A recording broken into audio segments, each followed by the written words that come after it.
Breaking news, Turkish investigators, we are hearing, have now re-entered the Saudi consulate in Istanbul after combing the Saudi consul general's residence.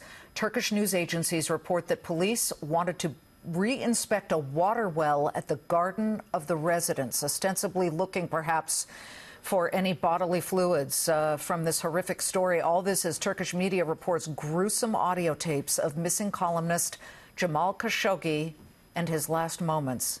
Allegedly, he had his fingers chopped off one by one and was likely decapitated after entering the Saudi consulate 2 weeks ago. This is the Saudis' scramble to stem an exodus of Western guests who were just a week away from attending the high-profile Future Investment Initiative in Saudi Arabia, also known as Davos in the Desert. The dream of Saudi Crown Prince Mohammed bin Salman has morphed into a PR nightmare as financial firms and global leaders, the latest being International Monetary Fund Chief Christine Lagarde, drop out in droves. We do know, and we keep updating this for you, U.S. Treasury Secretary Mnuchin is still slated to attend for now. We bring in Jonathan Schanzer of the Foundation for Defense of Democracies. Jonathan, we're still waiting on the outcome of multiple investigations. The Turks claim they have all kinds of stuff, audio, video, but the president candidly spoke today here in the U.S. of the conundrum he now faces. Saudi Arabia is an ally in the fight against Iran. It made a $100 billion deal to buy U.S. arms. And yet, moment by moment, we're hearing horrific word that columnist Jamal Khashoggi was dismembered in the Saudi consulate offices in Turkey. What does the president need to do? He is walking a fine line, and it is not going to be an easy thing for him to do, but he's going to have to try to figure out a meaningful punishment for the Saudis that would not entirely rupture the relationship. It'll place great strain on the relationship, but not something that would kill it. Now, one of the things that Congress has already suggested is these global Magnitsky sanctions. These are human rights sanctions that can be placed on individuals who are allegedly involved in this murder of the Saudi journalist. That would be a step forward. We may also see some action taken by Congress to distance themselves from the conflict in Yemen. That may placate a very angry but bipartisan Congress right now. But these would be steps that would fall far short of blanket sanctions against Saudi Arabia, which would, of course, rupture the relationship and place our economic interests in peril. The great British leader Disraeli once said, countries don't have allies or friends, they only have interests. We get it. It is extraordinarily complicated right now because the Saudis are an interest for us. However, you at the Foundation for the Defense of Democracies would never purport to say that Saudi Arabia is a democracy. It is not.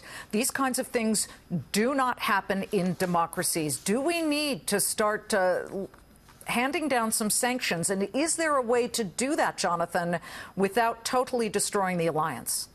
Yeah, and again, you know, I do think that these human rights sanctions, they're targeted. They will go after individuals or perhaps organizations within Saudi Arabia, but not the country itself.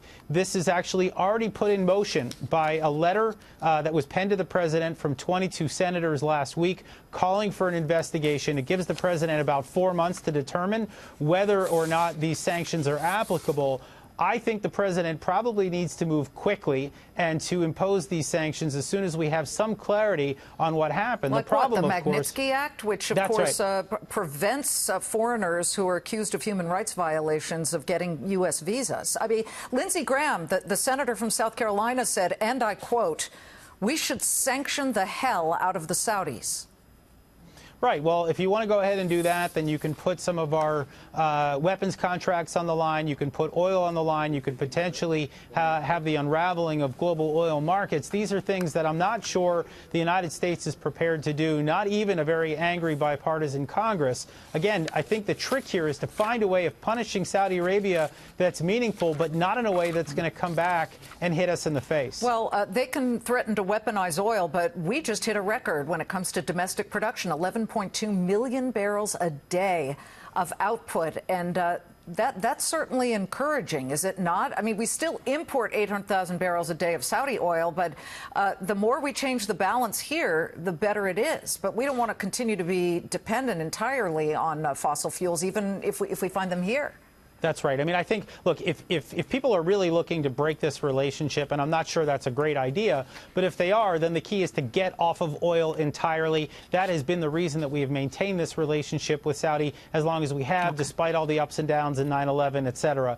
Leaving oil as the primary means for basically the engine for our economy is a problem, because the Saudis still sit on the largest proven reserves in the world. They're still going to have something to say about it. Jonathan Schanzer, thank you very much. We do just want to let people know that we are seeing more breaking headlines from Reuters that the U.S., an anonymous source within the government, is saying they're still waiting on Turkey to share this audio, or if they have any video of what happened in that Saudi consulate. It's just a really touch-and-go situation.